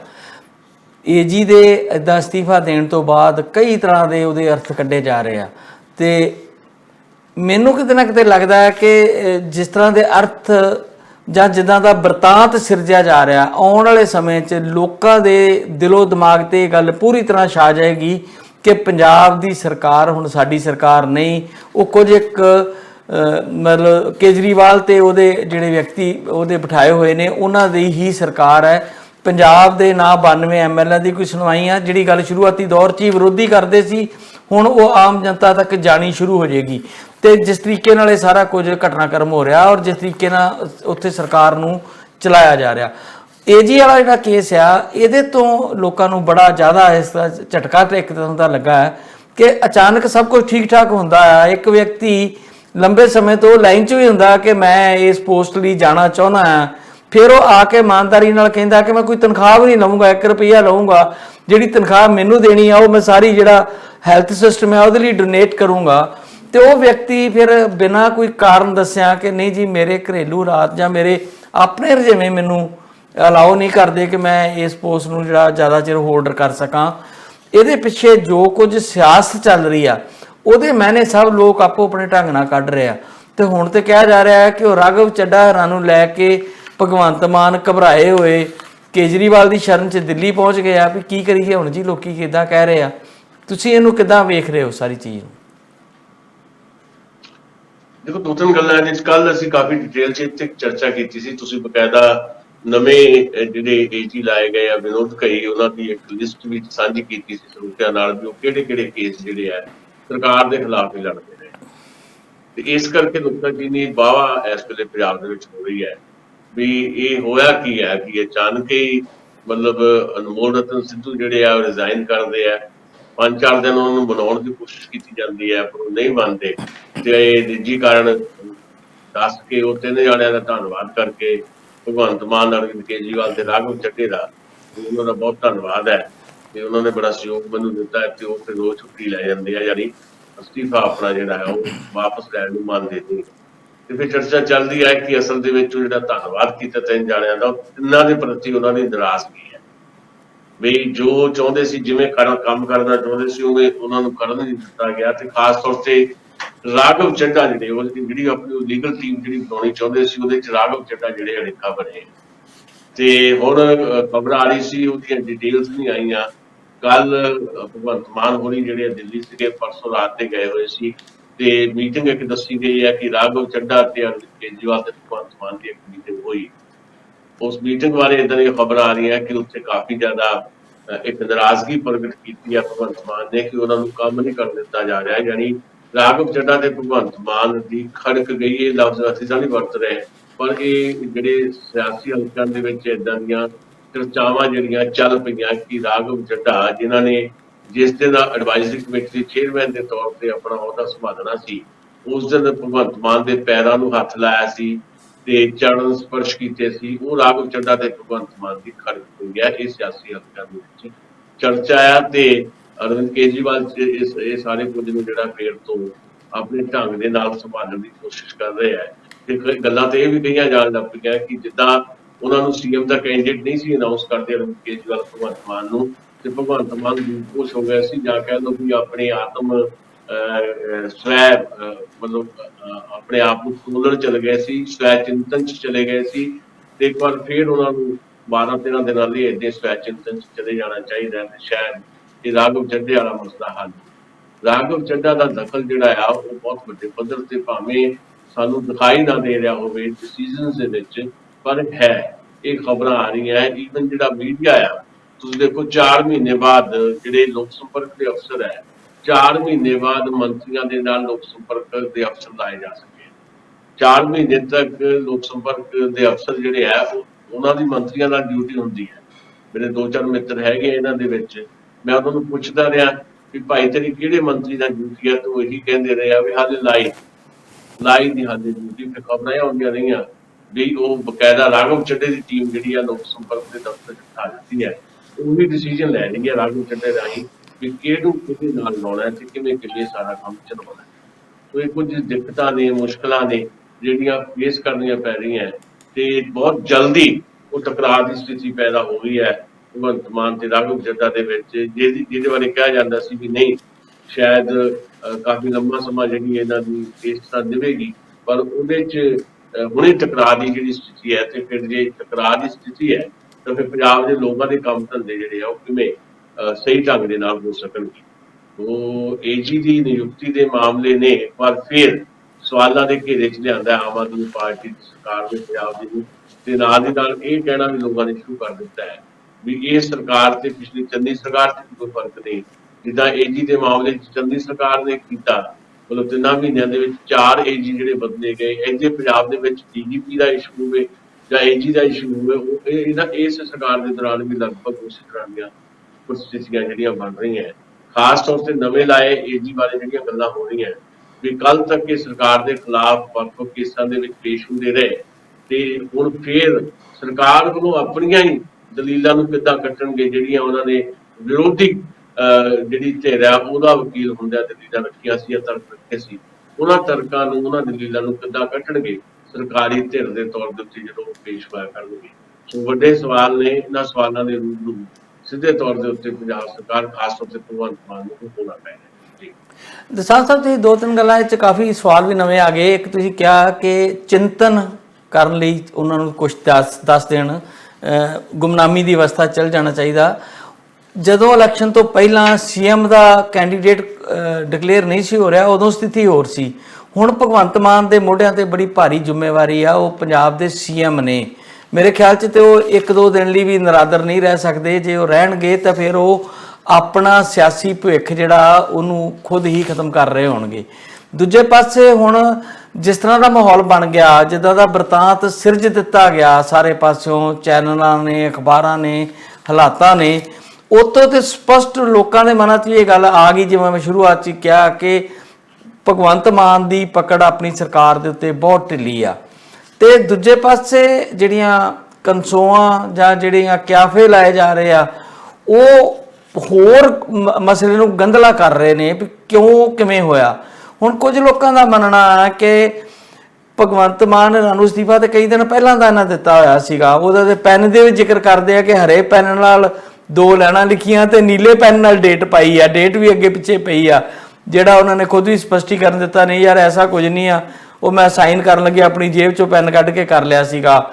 ਤੇ ਉਹਨਾਂ ਦੀ ਬਾਡੀ ਲੈਂਗੁਏਜ ਇਹ ਦੱਸਦੀ ਆ, ਜਿਹੜੇ ਐਡਵੋਕੇਟ ਜਨਰਲ ਛੱਡ ਕੇ ਗਏ ਨੇ, ਕਿ ਸਭ ਅੱਛਾ ਨਹੀਂ ਆ। ਭਾਵੇਂ ਉਹ ਇਸ ਗੱਲ ਨੂੰ ਮੰਨਣ ਨੂੰ ਤਿਆਰ ਨਹੀਂ, ਕਿਉਂਕਿ ਇੱਕ ਅਹੁਦੇ ਦਾ ਇੱਕ ਨੇਮ ਨਿਯਮ ਵੀ ਹੁੰਦਾ ਆ। ਕੋਈ IAS ਅਫਸਰ ਵੀ ਛੱਡ ਕੇ ਜਾਂਦਾ ਹੈ ਜਾਂ ਕੋਈ ਕਾਰਨ ਬਣਦੇ ਤਾਂ ਇਹੀ ਕਹਿੰਦਾ ਆ ਕਿ ਮੇਰੇ ਘਰੇਲੂ ਰਾਜ ਠੀਕ ਨਹੀਂ ਆ।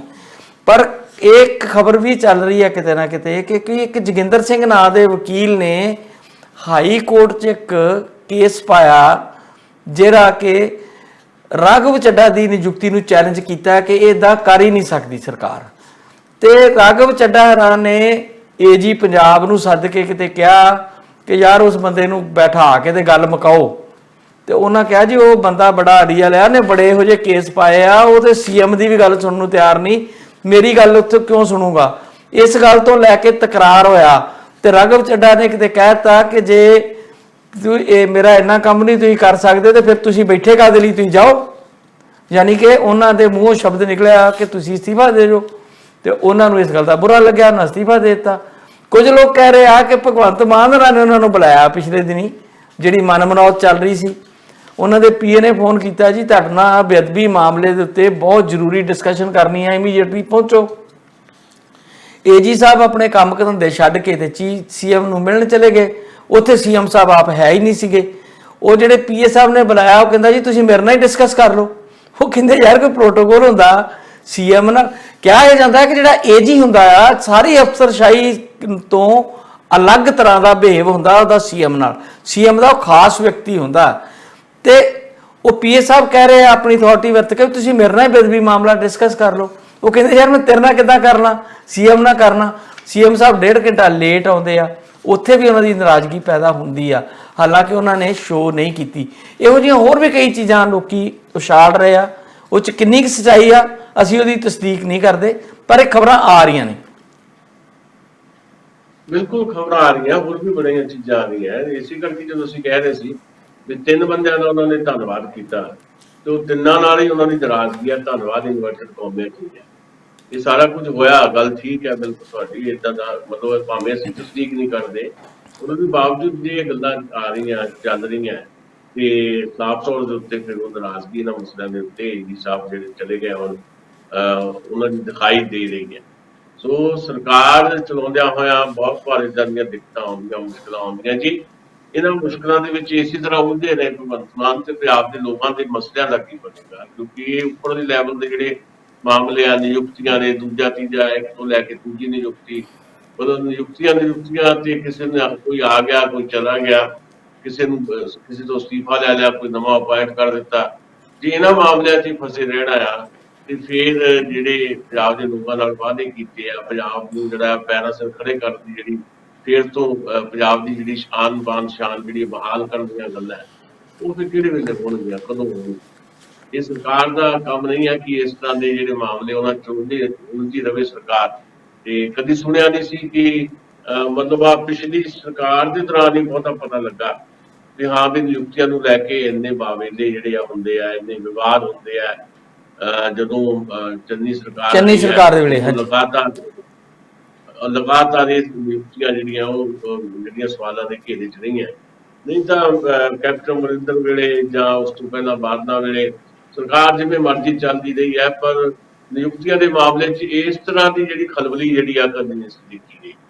ਤੇ ਦਾ ਇੱਕ ਕਾਰਨ ਇਹ ਹੋ ਸਕਦਾ ਹੈ ਵੀ ਹਾਂ ਵੀ ਉਦੋਂ ਜਿਹੜੇ ਆਪਣੇ ਚਹੇਤੇ ਹੁੰਦੇ ਸੀ, ਕਿਉਂਕਿ ਉਹ ਬੜੇ ਘਾਟ ਕਿਸਮ ਦੇ ਸਿਆਸਤਦਾਨ ਹੈ, ਮਤਲਬ ਕੈਪਟਨ ਅਮਰਿੰਦਰ ਵੀ, ਸਰਦਾਰ ਪ੍ਰਕਾਸ਼ ਸਿੰਘ ਬਾਦਲ ਵੀ, ਉਹਨਾਂ ਨੇ ਆਪਣੇ ਖਾਸਮ ਖਾਸ ਜਿਹੜੇ ਆ ਉਹਨਾਂ ਨੇ ਆਪਣੀਆਂ ਜਿਹੜੀਆਂ ਮਨਪਸੰਦ ਥਾਵਾਂ ਤੇ ਫਿੱਟ ਕਰਦੇ ਹੁੰਦੇ ਸੀ। ਖਾਸਮ ਖਾਸ ਇਹ ਹੁੰਦੇ ਸੀ ਜਿਹੜੇ ਯੈਸਮੈਨ ਹੁੰਦੇ ਸੀ, ਜੋ ਕਹਿ ਦਿੱਤਾ ਕੈਪਟਨ ਸਾਹਿਬ ਨੇ, ਬਾਦਲ ਸਾਹਿਬ ਨੇ, ਉਹਨਾਂ ਨੇ ਉਹੀ ਕਰਨਾ ਹੁੰਦਾ ਸੀ। ਹੁਣ ਇਹ ਨਵੇਂ ਲੋਕ ਆਏ ਆ ਤੇ ਨਵੇਂ ਲੋਕਾਂ ਦੀ ਕੋਈ ਸਿੱਧੇ ਤੌਰ ਤੇ ਅਫਸਰਸ਼ਾਹੀ ਦੇ ਨਾਲ ਏਦਾਂ ਦੇ ਸੰਬੰਧ ਨਹੀਂ ਸੀ। ਤੁਹਾਨੂੰ ਇਹ ਸਾਡੇ ਦਰਸ਼ਕ ਵੀ ਜ਼ਰੂਰ ਇਹ ਜਾਣਦੇ ਆ ਕਿ ਪਹਿਲੇ ਦਿਨ ਤੋਂ ਅਸੀਂ ਜਿਹੜੀ ਜ਼ੋਰ ਦੇ ਕੇ ਗੱਲ ਉਠਾਈ ਹੈ ਉਹ ਇਹੀ ਉਠਾਈ ਹੈ ਕਿ ਜਿਹੜੀ ਅਫਸਰਸ਼ਾਹੀ ਹੈ ਉਹਦੇ ਨਾਲ ਤਾਲਮੇਲ ਦਾ ਮਸਲਾ ਬਹੁਤ ਵੱਡੇ ਪੱਧਰ ਦੇ ਉੱਤੇ ਇਹਨਾਂ ਦੀ ਸਿਰ ਦੀ ਪੀੜ ਬਣੇਗਾ ਤੇ ਉਹ ਬਣ ਗਿਆ, ਕਿਉਂਕਿ ਇਹਨਾਂ ਦੇ ਸਿੱਧੇ ਸੰਬੰਧ ਜਿਹੜੇ ਆ ਕੋਈ ਬਹੁਤੇ ਨਹੀਂ ਤੇ ਇੱਕ ਦੋ ਬੰਦਿਆਂ ਨੂੰ ਛੱਡ ਕੇ ਡਾਇਰੈਕਟਲੀ ਜਿਹੜੀ ਆ ਅਫਸਰਸ਼ਾਹੀ ਉਹਦੇ ਨਾਲ ਇਹਨਾਂ ਦਾ ਤਾਲਮੇਲ ਉਸ ਦਾ ਨਹੀਂ ਹੈ। ਤੇ ਅਫਸਰਸ਼ਾਹੀ ਜਿਹੜੀ ਆ ਉਹ ਵੰਡੀ ਹੋਈ ਹੈ, ਦੋ ਹਿੱਸਿਆਂ ਦੇ ਵਿੱਚ ਵੰਡੀ ਹੋਈ ਆ ਵੱਡੇ ਪੱਧਰ ਤੇ। ਹੁਣ ਤਾਂ 3 ਹਿੱਸੇ ਵੀ ਹੋ ਗਏ। ਜਿਹੜਾ ਚੌਥਾ ਹਿੱਸਾ ਆਮ ਆਦਮੀ ਪਾਰਟੀ ਦਾ ਹੋਣਾ ਚਾਹੀਦਾ ਸੀ, ਹਾਲੇ ਤੱਕ ਆਪਣੇ ਆਪ ਨੂੰ ਉਹਦਾ ਬਿਲਡ ਨਹੀਂ ਕਰ ਸਕੀ। ਤੀਜਾ ਹਿੱਸਾ ਜਿਹੜਾ ਕੇਂਦਰੀ ਸਤਹ ਦਾ ਆ, ਅਫਸਰਸ਼ਾਹੀ ਦਾ ਜਿਹੜਾ ਇੱਕ ਹਿੱਸਾ ਹੈ ਉਹ ਕੇਂਦਰੀ ਸਤਹ ਦੇ ਨਾਲ ਰਹਿੰਦਾ ਹਮੇਸ਼ਾ ਹੀ। ਤੇ 2 ਹਿੱਸੇ ਪਹਿਲਾਂ ਹੀ ਹੈਗੇ ਆ ਵੀ ਕੁਝ ਲੋਕ ਬਾਦਲਾਂ ਦੇ ਬਹੁਤ ਨੇੜਦੇ ਰਹੇ ਆ ਤੇ ਕੁਝ ਕੈਪਟਨ ਦੇ ਨੇੜਦੇ ਰਹੇ ਆ, ਤੇ ਇਹਨਾਂ ਦਾ ਨੇੜਦਾ ਕੋਈ ਨਹੀਂ ਹੈ। ਤੇ ਇਸੇ ਕਰਕੇ ਇਹਨਾਂ ਨੂੰ ਦਿੱਕਤ ਵੀ ਆ ਰਹੀ ਹੈ, ਕਿਹਨੂੰ ਲਾਈਏ ਕਿਹਨੂੰ ਨਾ ਲਾਈਏ। ਜਿਹਨੂੰ ਲਾ ਦਿੰਦੇ ਆ ਕੋਈ ਨਾ ਕੋਈ ਟਰਬਲ ਫੇਰ ਇਹਨਾਂ ਵਾਸਤੇ ਕ੍ਰੀਏਟ ਹੁੰਦਾ। ਦਸਾਂਝ ਸਾਹਿਬ, ਤੁਹਾਨੂੰ ਕਿਤੇ ਇਹ ਵੀ ਨਹੀਂ ਲੱਗਦਾ ਕਿ ਜਿਹੜਾ ਬਿੰਬ ਹੈ ਭਗਵੰਤ ਮਾਨ ਦਾ ਅਜੇ ਵੀ ਲੋਕਾਂ ਦੇ ਵਿੱਚ ਇੱਕ ਆਮ ਵਿਅਕਤੀ ਵਰਗਾ ਬਿੰਬ ਹੈ, ਇੱਕ ਕਲਾਕਾਰ ਵਰਗਾ ਬਿੰਬ ਹੈ? ਲੋਕ ਸਮਝਦੇ ਕਿ ਯਾਰ ਸਾਡਾ ਹੀ ਮੁੰਡਾ ਆਪਣੇ ਜੋ ਗਿਆ ਹੋਇਆ। ਤੇ ਜਿਹੜੇ ਲੋਕ ਸੀਗੇ ਜਿੱਦਾਂ ਸੁਖਬੀਰ ਬਾਦਲ ਨਹੀਂ ਜਾਂ ਕੈਪਟਨ ਨਹੀਂ, ਇਹ ਸਾਨੂੰ ਮੈਨੂੰ ਨਹੀਂ ਪਤਾ ਕਿੰਨੇ ਸ਼ਕਤੀਸ਼ਾਲੀ ਸੀਗੇ ਜਾਂ ਨਹੀਂ, ਪਰ ਦਿਖਾਏ ਇੱਦਾਂ ਜਾਂਦੇ ਸੀ ਕਿ ਬਾਈ ਉਹਨਾਂ ਦੀ ਤੇ ਗੱਲ ਹੀ ਨਾ ਕਰੋ, ਤੇ ਬਹੁਤ ਤਾਕਤਵਰ ਲੋਕ ਆ। ਤੇ ਉਹਨਾਂ ਦਾ ਪਾਰਟੀ ਵਿੱਚ ਵੀ ਇਦਾਂ ਦਾ ਇੰਪ੍ਰੈਸ਼ਨ ਸੀਗਾ ਤੇ ਬਾਹਰ ਲੋਕਾਂ ਤੇ ਵੀ ਸੀਗਾ, ਜਿਹਦਾ ਕਰਕੇ ਸ਼ਾਇਦ ਬਹੁਤੀ ਮਤਲਬ ਲੋਕ ਜਿਹੜੇ ਸੀ ਉਹ ਚਰਚਾ ਇਹਨਾਂ ਚੀਜ਼ਾਂ ਦੀ ਨਹੀਂ ਸੀ ਕਰਦੇ ਤੇ ਉਹ ਆਪਣੀ ਮਨਮਾਨੀ ਕਰਦੇ ਸੀ। ਯਾਨੀ ਕਿ ਜਿਹੜਾ ਸੀਐਮ ਹੁੰਦਾ ਆ ਉਹ ਇੱਕ ਸ਼ਕਤੀਸ਼ਾਲੀ ਵਿਅਕਤੀ, ਸਟੇਟ ਦਾ ਸਭ ਤੋਂ ਹੈੱਡ ਜਿਹੜਾ ਉਹ ਸ਼ਕਤੀਸ਼ਾਲੀ ਵਿਅਕਤੀ ਹੀ ਮੰਨਿਆ ਜਾਂਦਾ। ਕਿਤੇ ਨਾ ਕਿਤੇ ਇਹ ਵੀਕਨੈਸ ਨਹੀਂ ਲੱਗਦੀ ਜਿਹਨੂੰ ਅਸੀਂ ਇੰਟਰਨਲ ਡੈਮੋਕ੍ਰੇਸੀ ਬਹੁਤ ਕਹਿੰਦੇ ਆ, ਅਸੀਂ ਸਾਰੇ ਪੱਤਰਕਾਰ ਲੋਕ ਵੀ ਕਹਿੰਦੇ ਆ, ਹੋਰ ਵਿਦਵਾਨ ਲੋਕ ਵੀ ਕਹਿੰਦੇ ਆ ਕਿ ਜੀ ਇੰਟਰਨਲ ਡੈਮੋਕ੍ਰੇਸੀ ਨਹੀਂ ਹੈਗੀ ਜੀ। ਪਰ ਜਿੱਦਾਂ ਦਾ ਸਾਡਾ ਸਿਸਟਮ ਆ ਉੱਥੇ ਡੰਡਾ ਤੰਤਰ ਜ਼ਿਆਦਾ ਚੱਲਦਾ, ਲੋਕਤੰਤਰ ਘੱਟ ਚੱਲਦਾ। ਜਿਹੜਾ ਵਿਅਕਤੀ ਉੱਤੇ ਬੈਠਾ ਜੇ ਉਹਦੇ 'ਚ ਜਾਨ ਹੈ ਤੇ ਉਹ ਆਪਣੇ ਹਿਸਾਬ ਨਾਲ ਚਲਾ ਸਕਦਾ। ਕੈਪਟਨ ਅਮਰਿੰਦਰ ਸਿੰਘ ਆਉਂਦੇ ਆ ਤੇ 12 ਲੋਕਾਂ ਦੀ ਕਿਚਨ ਕੈਬਨਿਟ ਬਣਾ ਲੈਂਦੇ ਆ ਤੇ ਕੈਬਨਿਟ ਰੈਂਕ ਦੇ ਦਿੰਦੇ ਉਹਨਾਂ ਲੋਕਾਂ ਨੂੰ, ਉਹਨੀਆਂ ਤਨਖਾਹਾਂ, ਸਹੂਲਤਾਂ, ਗੱਡੀਆਂ ਸਭ ਕੁਝ ਦੇ ਦਿੰਦੇ ਆ। ਇੱਕ ਅੱਧਾ ਦਿਨ ਚਰਚਾ ਹੁੰਦੀ, ਸਾਰੇ ਲੋਕ ਚੁੱਪ ਕਰ ਜਾਂਦੇ ਆ। ਤੇ ਇੱਥੇ ਕੁਝ ਵੀ ਕਰਨ ਲੱਗਦੇ ਆ ਭਗਵੰਤ ਮਾਨ ਨਹੀਂ, ਤੇ ਲੋਕੀ ਸਮਝਣ ਲੱਗ ਜਾਂਦੇ ਯਾਰ ਇਹ ਕਿੱਦਾਂ ਕਰ ਦੂਗਾ, ਇਹ ਤਾਂ ਸਧਾਰਨ ਜਿਹਾ ਬੰਦਾ ਸਾਡੇ ਵਰਗਾ ਹੀ ਹੈਗਾ। ਕਿਤੇ ਤੁਹਾਨੂੰ ਇਹ ਵੀ ਨਹੀਂ ਲੱਗਦਾ ਕਿ ਇੱਕ ਸ਼ਕਤੀਸ਼ਾਲੀ ਵਿਅਕਤੀ ਦਾ ਸਟੇਟ ਦਾ ਹੈੱਡ ਨਾ ਹੋਣਾ ਵੀ ਇਹ ਚੀਜ਼ਾਂ ਦਾ ਕਾਰਨ ਬਣ ਰਿਹਾ? ਆ ਦੇਖੋ ਫਰਕ ਹੁੰਦਾ, ਮਤਲਬ ਜਿਹੜੇ ਲੋਕ ਹੁਣ ਇੱਕਦਮ ਜਿਹੜੇ ਆ ਨਾਲ ਦੀ ਨਾਲ ਰਿਐਕਟ ਕਰਦੇ ਆ, ਅਸਲ ਦੇ ਵਿੱਚ ਲੋਕ ਇਸ ਧਿਰ ਦੀ ਤਾਕਤ ਵੀ ਬਣੇ ਆ। ਲੋਕ ਸਧਾਰਨ ਲੋਕ ਇਹ ਆ ਕਿ ਸ਼ਾਇਦ ਮੈਂ ਗੱਲ ਕੀਤੀ, ਸਧਾਰਨਤਾ ਜਿਹੜੀ ਹੈ ਉਹ ਆਮ ਆਦਮੀ ਪਾਰਟੀ ਦੀ ਤਾਕਤ ਹੈ ਤੇ ਉਹਦੇ ਜਿਹੜੀ ਹੈ ਤੁਹਾਡੇ ਸ਼ਬਦਾਂ ਦੇ ਵਿੱਚ ਜ਼ਿੰਦਗੀ ਬਣਦੀ ਜਾ ਰਹੀ। ਤੇ ਜਿਹੜਾ ਤੁਸੀਂ ਪਿਛਲਾ ਜ਼ਿਕਰ ਕੀਤਾ ਉਹਦੇ 'ਚ ਇਹ ਵੀ ਦੇਖੋ ਜਿਹੜੇ ਪਿਛਲੇ ਲੋਕ ਸੀਗੇ ਕੈਪਟਨ ਅਮਰਿੰਦਰ ਜਾਂ ਬਾਦਲਾਂ ਦੀ ਆਪਾਂ ਜਦੋਂ ਗੱਲ ਕਰਦੇ ਹਾਂ, ਇਹਨਾਂ ਨੇ ਆਪਣੇ ਕਹਿ ਲਓ ਪੁਰਾਣੇ ਸੰਬੰਧੀਆਂ ਦੇ ਵਿੱਚੋਂ ਕੋਈ ਬੰਦੇ ਇਹਨਾਂ ਜਿਹੜੇ ਆ ਉਹ ਯੂਜ਼ ਕੀਤੇ ਹੁੰਦੇ ਸੀ ਵੀ ਹਾਂ ਵੀ ਆਹ ਬੰਦੇ ਸਾਡੇ ਆ, ਇਹ ਬੰਦੇ ਜਿਹੜੇ ਆ ਇਹਨਾਂ ਨੂੰ ਜ਼ਿੰਮੇਵਾਰੀ ਫਲਾਨੀ ਦੇਣੀ ਹੈ ਤੇ ਇਹ ਵੀ ਮੈਨੇਜ ਕਰ ਦਿੰਦੇ ਸਾਰਾ ਕੁਝ, ਆਪ ਸੁਰਖਰੂ ਹੋ ਜਾਂਦੇ ਸੀ। ਜਿੱਦਾਂ ਹੁਣ ਵੱਡੇ ਪੱਧਰ ਦੇ ਉੱਤੇ ਪਿਛਲੀ ਸਰਕਾਰ ਵੇਲੇ ਤੋਂ ਕੈਪਟਨ ਅਮਰਿੰਦਰ ਦੀ 2002 ਸਰਕਾਰ ਆਈ ਹੈ, ਉਹਨੇ ਸਾਰੀਆਂ ਡੋਲੀਆਂ ਭਰਤਿੰਦਰ ਚਹਿਲ ਤੇ ਸਿੱਟੀਆਂ ਵੀ ਇਹਨੇ ਬਸ ਸਾਰਾ ਕੁਝ ਮੈਨੇਜ ਕਰਦਾ। ਤੇ ਭਰਤਿੰਦਰ ਚਹਿਲ ਜਿਹੜੇ ਆ ਉਹ ਐਲਾਨੀਆਂ ਭਾਵੇਂ ਨਹੀਂ ਪਰ ਉਹ ਮਤਲਬ ਸੀਐਮ ਵਾਂਗ ਹੀ ਵਿਚਰਦੇ ਸੀ ਤੇ ਉਹ ਸਾਰਾ ਕੁਝ ਜਿਹੜਾ ਉਹਨਾਂ ਦੇ ਆਲੇ ਦੁਆਲੇ ਜਿਹੜੀ ਸ਼ਕਤੀ ਦਾ ਕੇਂਦਰ ਬਣ ਗਿਆ ਜਾਂ ਕੇਂਦਰ ਹੋ ਜਾਂਦਾ ਸੀ। ਜਿੱਦਾਂ ਅਕਾਲੀਆਂ ਨੇ ਕੀਤਾ ਕਿ ਉਹਨਾਂ ਨੇ 2 ਬੰਦੇ ਫੜ ਲਿਆ, ਇੱਕ ਹਰਚਰਨ ਬੈਂਸ ਤੇ ਨਾਲ ਦਲਜੀਤ ਸਿੰਘ ਚੀਮਾ, ਵੀ ਇਹਨਾਂ ਨੇ ਸਾਰੀਆਂ ਚੀਜ਼ਾਂ ਮੈਨੇਜ ਕਰ ਦੇਣਗੀਆਂ। ਉਹ ਅਫਸਰਸ਼ਾਹੀ ਨੂੰ ਵੀ ਉਹੀ ਡੀਲ ਕਰਦੇ ਸੀ, ਸਾਰਾ ਕੁਝ ਕਰਦੇ ਸੀ। ਸੋ ਉਹ ਇੱਕ ਬਣ ਜਾਂਦਾ। ਇੱਥੇ ਹੁਣ ਦਿੱਲੀੋਂ ਲਿਆ ਕੇ ਉਠਾ ਦਿੱਤਾ ਸਾਰਾ ਕੁਝ ਕਰਨ ਵਾਸਤੇ ਰਾਘਵ ਚੱਡਾ। ਇਹ ਪਿਛਲੀਆਂ ਸਰਕਾਰਾਂ 'ਚ ਬੈਠੇ ਲੋਕਾਂ ਨੇ ਭਾਵੇਂ ਉਹ ਮਤਲਬ ਕਾਂਗਰਸ ਪਾਰਟੀ ਸਰਕਾਰ ਜਿਹੜੀ ਹੈ ਉਹ ਚੱਲਦੀ ਦਿੱਲੀੋਂ ਹੀ ਹੋਵੇ ਕਿਉਂਕਿ ਉਹਨਾਂ ਦੀ ਹਾਈਕਮਾਨ ਦਿੱਲੀ ਬੈਠੀ ਹੈ, ਪਰ ਥੱਲੇ ਮੈਨੇਜ ਕਰਨ ਵਾਸਤੇ ਕੈਪਟਨ ਅਮਰਿੰਦਰ ਨੇ ਆਪਣਾ ਸਭ ਤੋਂ ਵੱਡਾ ਵਿਸ਼ਵਾਸ ਪਾਤਰ ਉਹ ਲਾ ਦਿੱਤਾ ਭਰਤਿੰਦਰ ਚਹਿਲ, ਜਿਹੜਾ ਇੱਧਰੋਂ ਉੱਧਰ ਹੋ ਹੀ ਨਹੀਂ ਸੀ ਸਕਦਾ। ਇਹਦੇ ਇੱਧਰ ਅਕਾਲੀਆਂ ਨੇ ਕੀਤਾ ਸੀ। ਇਹਨਾਂ ਕੋਲ ਉਹ ਸਾਰੀਆਂ ਚੀਜ਼ਾਂ ਨਹੀਂ ਹੈ, ਤੇ ਨਾ ਤਾਂ ਐਕਸਪੀਰੀਅੰਸ ਵੀ ਸੀਗਾ ਇਸ ਕਿਸਮ ਦਾ ਸਰਕਾਰਾਂ ਨੂੰ ਚਲਾਉਣ ਦਾ, ਤੇ ਦੂਜੀ ਗੱਲ ਵਿਸ਼ਵਾਸ ਪਾਤਰ ਜਿਹੜਾ ਕੋਈ ਏਦਾਂ ਦਾ ਨਹੀਂ ਸੀ ਜਿਹੜਾ ਮਤਲਬ ਉਹ ਸਾਰੀਆਂ ਚੀਜ਼ਾਂ ਨੂੰ ਉਸ ਢੰਗ ਨਾਲ ਸਾਂਭ ਸਕੇ ਜਿਹਦੇ ਕੋਲ ਕੋਈ ਕਿਸੇ ਕਿਸਮ ਦਾ ਤਜਰਬਾ ਰਿਹਾ ਹੋਵੇ। ਤੇ ਉਹ ਰਾਘਵ ਚੱਡਾ ਆ ਕੇ ਬਹਿ ਗਏ, ਰਾਘਵ ਚੱਡਾ ਨੂੰ ਐਡਵਾਈਜ਼ਰੀ ਕਮੇਟੀ ਬਣਾ ਕੇ ਚੇਅਰਮੈਨ ਲਾਤਾ, ਉਹਨੇ ਫਿਰ ਆਪਣੇ ਢੰਗ ਨਾਲ ਕੰਮ ਕਰਨਾ, ਤੇ ਉਹਦੇ ਕਰਕੇ ਦਿੱਕਤ ਜਿਹੜੀ ਆ ਰਹੀ ਹੈ। ਬਾਕੀ ਇਹ ਗੱਲ ਤੁਹਾਡੀ ਦੁਰਸਤ ਹੈ ਵੀ ਆਮ ਬੰਦਾ ਆਪਣਾ ਹੱਕ ਸਮਝਦਾ ਹੈ ਭਗਵੰਤ ਮਾਨ ਦੇ ਉੱਤੇ ਵੀ, ਬਾਕੀ ਜਿਹੜਾ ਮੰਤਰੀ ਮੰਡਲ ਉਹਦੇ ਉੱਤੇ ਵੀ ਉਹਨਾਂ ਲੱਗਦਾ ਹੈ ਵੀ ਇਹ ਸਾਡੇ ਵਰਗੇ ਹੀ ਹੈ, ਇਹਨਾਂ ਨੂੰ ਜਦੋਂ ਮਰਜ਼ੀ ਅਸੀਂ ਮਿਲ ਸਕਦੇ ਹਾਂ, ਜਦੋਂ ਮਰਜ਼ੀ ਕੰਮ ਆਪਣਾ ਜਿਹੜਾ ਕਰਵਾ ਸਕਦੇ ਹਾਂ, ਤੇ ਫਿਰ ਉਹ ਦਿੱਕਤ ਤਾਂ ਇੱਕ ਰਹਿੰਦੀ ਹੈ, ਤੇ ਇਸ ਕਰਕੇ ਵੀ ਇਹ ਪ੍ਰੋਬਲਮ ਆ ਰਹੀ ਹੈ ਜਿੱਦਾਂ ਤੁਸੀਂ ਕਿਹਾ। ਬਿਲਕੁਲ ਦਸਾਂਝ ਸਾਹਿਬ, ਰਾਘਵ ਚੱਡਾ ਦਾ ਨਾਂ ਜਿਸ ਤਰੀਕੇ ਨਾਲ ਹੋ ਗਿਆ, ਮੈਨੂੰ ਲੱਗਦਾ ਹੈ ਕਿ ਜਦੋਂ ਕਿਤੇ ਜੇ ਕਿਤੇ ਮੈਂ ਕਹਾਂ ਇਹੋ ਹੀ ਕਿ ਨਾ ਹੀ ਹੋਵੇ ਇਦਾਂ ਦਾ, ਰੱਬ ਨਾ ਕਰੇ ਵਾਲਾ ਸ਼ਬਦ ਜਿਹੜਾ ਵਰਤਦੇ ਆਪਾਂ, ਰੱਬ ਨਾ ਕਰੇ ਕਿ ਇਹ ਸਰਕਾਰ ਫੇਲ ਹੋਵੇ, ਕਿਉਂਕਿ ਲੋਕਾਂ ਦੀਆਂ ਉਮੀਦਾਂ ਬਹੁਤ ਨੇ, ਕੋਈ ਨਾ ਕੋਈ ਰਾਹ ਨਿਕਲ ਆਵੇ ਤੇ ਇਹ ਸਰਵਾਈਵ ਕਰ ਜਾਣ। ਅਸੀਂ ਸਾਰੇ ਇਹ ਸ਼ੁਭ ਇੱਛਾ ਰੱਖਦੇ ਹਾਂ ਸਰਕਾਰ ਪ੍ਰਤੀ, ਪਰ ਜੇ ਕਿਤੇ ਸਰਕਾਰ ਦਾ ਪਤਨ ਹੋ ਗਿਆ, ਜੇ ਕਿਤੇ ਕੇਜਰੀਵਾਲ ਰਾਣੇ ਆਪਣੇ ਢੰਗ ਨਾਲ ਮਨਮਾਨੀ ਆਪਣੀ ਜਾਰੀ ਰੱਖੀ, ਰਾਘਵ ਚੱਡਾ ਦੀ ਜਿਹੜੀ ਆ ਉਹ ਨਾ ਖਤਮ ਹੋਈ ਹੈ ਦਖਲਅੰਦਾਜ਼ੀ, ਤੇ ਮਤਲਬ ਸਬਕ ਤਾਂ ਸਿੱਖਿਆ ਨਹੀਂ, 5 ਬੰਦੇ ਤੁਸੀਂ ਲੋਕ ਸਭਾ 'ਚ ਭੇਜ ਦਿਓ, ਲੋਕ ਰਿਐਕਟ ਕਰਦੇ ਆ, ਤੁਸੀਂ ਉਹਨਾਂ ਨੂੰ ਅਣਗੌਲਿਆਂ ਕਰਦੇ ਹੋ, ਫਿਰ ਆਪਣੀ ਮਰਜ਼ੀ ਨਾਲ ਇਸ ਤਰ੍ਹਾਂ ਦਾ ਕੰਮ ਕਰਦੇ ਹੋ, ਇੱਕ ਸੁਪਰ ਸੀਐਮ ਬਿਠਾ ਦਿੰਦੇ ਹੋ, ਤੇ ਕਿਤੇ ਨਾ ਕਿਤੇ ਕਮਜ਼ੋਰੀ ਮਤਲਬ ਭਗਵੰਤ ਮਾਨ ਹਰਾਂ ਦੀ 20,000 ਹੁੰਦੀ ਆ। ਤੇ ਕਿਤੇ ਕਿਤੇ ਐ ਲੱਗਣ ਲੱਗਦਾ ਹੈ ਕਿ ਜਦੋਂ ਖਹਿਰਾ ਸਾਹਿਬ ਨੇ ਮਸਲਾ ਉਠਾਇਆ ਸੀਗਾ, ਜ਼ਮੀਰ ਦੀ ਆਵਾਜ਼ ਦੇ ਉੱਤੇ ਗੱਲ ਕਰਨ ਦੀ ਗੱਲ ਕਹੀ ਸੀ, ਸਟੇਟ ਦੇ ਅਧਿਕਾਰਾਂ ਦੀ ਗੱਲ ਕਹੀ ਸੀਗੀ, ਤੇ ਉਹ ਭਾਵੇਂ ਆਪ ਉਹਨਾਂ ਦਾ ਕਿਰਦਾਰ ਬਾਅਦ 'ਚ ਦਾਗੀ ਟਾਈਪ ਹੋ ਗਿਆ ਕਿ ਉਹ ਛੱਡ ਛਡਾ ਕੇ ਚਲੇ ਗਏ ਜਾਂ ਉਹਨਾਂ ਨੂੰ ਨਹੀਂ ਕੋਈ ਦਿਖਿਆ, ਪਰ ਐਂ ਲੱਗਦਾ ਕਿ ਜਿੱਦਾਂ ਉਹਨਾਂ ਨੇ ਉਸ ਸਮੇਂ ਸਹੀ ਗੱਲ ਉਠਾਈ ਸੀ ਕਿ ਸਾਨੂੰ ਸਟੇਟ ਨੂੰ ਆਪਣੇ ਕੰਮ ਕਰਨ ਦੀ ਆਪ ਇਜਾਜ਼ਤ ਹੋਣੀ ਚਾਹੀਦੀ ਆ। ਤੇ ਉਦੋਂ ਵੀ ਭਗਵੰਤ ਮਾਨ ਦੂਜੀ ਧਿਰ ਦੀ ਰਹਿਨਮਾਈ ਕਰਦੇ ਸੀ, ਜਿਹੜੀ ਇਹ ਚਾਹੁੰਦੀ ਸੀ ਕਿ ਅਸੀਂ ਕੇਂਦਰ ਦੇ ਨਾਲ ਮਿਲ ਕੇ ਹੀ ਕੰਮ ਕਰਨਾ, ਕੇਂਦਰ ਤੋਂ ਭਾਵ ਉਹਨਾਂ ਦੀ ਕੇਂਦਰੀ ਲੀਡਰਸ਼ਿਪ ਨਾਲ। ਤੇ ਕਿਤੇ ਲੱਗਦਾ ਨਹੀਂ ਕਿ ਉਹ ਖਹਿਰੇ ਵਾਲੀ ਜਿਹੜੀ ਗੱਲ ਸੀ ਹੈ ਤੇ ਸਹੀ ਸੀ, ਪਰ ਉਹ ਠੀਕ ਤਰ੍ਹਾਂ ਉਦੋਂ ਪੁੱਟ ਨਹੀਂ ਹੋ ਸਕੀ, ਜਾਂ ਖਹਿਰਾ ਸਾਹਿਬ ਆਪ ਹੀ ਬੈਕਆਊਟ ਕਰ ਗਏ, ਜਾਂ ਉਹਨਾਂ ਦੀ ਕੁਛ ਇਸ ਤਰ੍ਹਾਂ ਹੋ ਗਿਆ। ਗੱਲ ਤੇ ਕਿਤੇ ਨਾ ਕਿਤੇ ਲੱਗਦਾ ਹੈ ਕਿ ਉਹ ਗੱਲ ਜਿਹੜੀ ਕਰ ਰਹੇ ਸੀ ਉਹ 'ਚ ਦਮ ਸੀਗਾ। ਦੇਖੋ ਗੱਲ ਆ, ਜਿੱਦਾਂ ਅਸੀਂ ਸੂਬਿਆਂ ਦੇ ਵਧੇਰੇ ਅਧਿਕਾਰ ਮੰਗਦੇ ਆ ਨਾ, ਖੁਦ ਮੁਖਤਾਰੀ ਸ਼ਬਦ ਵੀ ਵਰਤਦੇ ਆ ਵੀ ਹਾਂ ਮਤਲਬ ਸਾਡੇ ਕੋਲ ਜਿਹੜੇ ਅਧਿਕਾਰ ਪੰਜਾਬ ਤੋਂ ਜਾਂ ਵੱਖ ਸੂਬਿਆਂ ਤੋਂ ਸੀ ਹੌਲੀ ਹੌਲੀ ਖੁੱਲ ਰਹੇ ਆ, ਤੇ ਅਸੀਂ ਇਹ ਗੱਲ ਕਰਦੇ ਰਹੇ ਆ ਕਿ ਸਾਨੂੰ ਜਿਹੜੀਆਂ ਰਾਜਾਂ ਨੂੰ ਵਧੇਰੇ ਅਧਿਕਾਰ ਚਾਹੀਦੇ ਆ, ਜਿਹੜੇ ਹੈਗੇ ਉਹ ਵੀ ਹੋਏ ਜਾ ਰਹੇ ਆ। ਜਿੱਦਾਂ ਰਾਜਾਂ ਨੂੰ ਵਧੇਰੇ ਅਧਿਕਾਰ ਚਾਹੀਦੇ, ਇੱਦਾਂ ਜਿਹੜੀਆਂ ਸਿਆਸੀ ਪਾਰਟੀਆਂ ਹੁੰਦੀਆਂ ਨੇ ਸੂਬਿਆਂ 'ਚ ਐਕਟਿਵ, ਤੇ ਪਰ ਹੁੰਦੀਆਂ ਕੌਮੀ ਪਾਰਟੀਆਂ, ਜਿੱਦਾਂ ਕਾਂਗਰਸ ਵਾਲੇ ਆ ਜਾਂ BJP ਵਾਲੇ ਆ, ਜਿੱਦਾਂ ਹੁਣ ਆਮ ਆਦਮੀ ਪਾਰਟੀ ਹੈ, ਵੀ ਇਹ ਵੱਖ ਵੱਖ ਰਾਜਾਂ 'ਚ ਜਿਹੜੀਆਂ ਇਹਨਾਂ ਦੀਆਂ ਸਟੇਟ ਯੂਨਿਟਸ ਹੈਗੇ ਆ, ਰਾਜ ਇਕਾਈਆਂ ਜਿਹੜੀਆਂ ਹੈਗੀਆਂ, ਇਹਨਾਂ ਨੂੰ ਵੀ ਖੁਦਮੁਖਤਿਆਰੀ ਚਾਹੀਦੀ ਹੈ, ਇਹਨਾਂ ਨੂੰ ਵੀ ਵਧੇਰੇ ਅਧਿਕਾਰ ਚਾਹੀਦੀ ਹੈ। ਵੀ ਇਹ ਠੀਕ ਹੈ ਕਿ ਜਿਹੜੇ ਨੈਸ਼ਨਲ ਇੰਟਰਨੈਸ਼ਨਲ ਜਾਂ ਬਾਕੀ ਜਿਹੜੇ ਮੁੱਦਿਆਂ ਦੇ ਉੱਤੇ ਜਿਹੜੀ ਸਿਆਸਤ ਨੈਸ਼ਨਲ ਲੈਵਲ ਦੇ ਉੱਤੇ ਤੁਹਾਡੀ ਪਾਰਟੀ ਡਿਜ਼ਾਈਨ ਕਰਦੀ ਹੈ, ਤੁਸੀਂ ਉਹਨੂੰ ਲਾਗੂ ਕਰਨਾ ਹੈ, ਜਾਂ ਕੋਈ ਇਕਨੋਮਿਕ ਪਾਲਿਸੀ ਜਾਂ ਤੁਹਾਡਾ ਏਜੰਡਾ ਜਾਂ ਤੁਹਾਡਾ ਪ੍ਰੋਗਰਾਮ ਜਿਹੜਾ ਤੁਸੀਂ ਵੱਖ ਵੱਖ ਸੂਬਿਆਂ ਦੇ ਉੱਤੇ ਲਾਗੂ ਜਿਹੜਾ ਕਰਨਾ, ਉਹਨੂੰ ਤੁਹਾਡੀ ਸਟੇਟ ਯੂਨਿਟ ਤੇ ਜਿਹੜਾ ਲਾਗੂ ਕਰਨਾ।